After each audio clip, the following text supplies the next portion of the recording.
اچھا بھائی، اگر آپ نے کاروبار کرنا ہے نا تو کسی پٹھان سے سیکھیں۔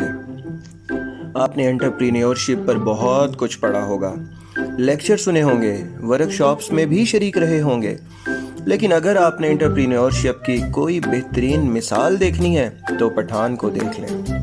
اپنے گاؤں سے مزدوری کرنے آتا ہے، روڈ کھودنا شروع کرتا ہے، صرف 15 سال میں خیبر کنسٹرکشن کمپنی کھول کر بیٹھا ہوتا ہے۔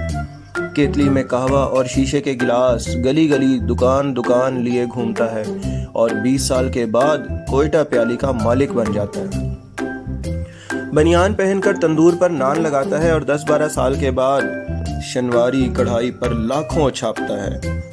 جو پٹھان سائیکل پر کپڑا بیچتا ہے اس کی اولاد داؤد کلاتھ سینٹر کی مالک بنتی ہے، اور پھر وہی چھڑے پٹھان جو گاؤں سے بنارس، بلدیا، مکی شاہ روڈ اور پٹھان کالونی کی ایک دکان میں 6 اور 7 آ کر رہتے تھے اور چائے کے ساتھ ایک نان کھا کر دن کا آغاز کرتے تھے، 30 سال بعد بہادر آباد، ڈیفینس سوسائٹی، گلبرگ، لطیف آباد یونٹ 6 اور ہیرا آباد کے پوش علاقوں میں منتقل ہوتے ہیں۔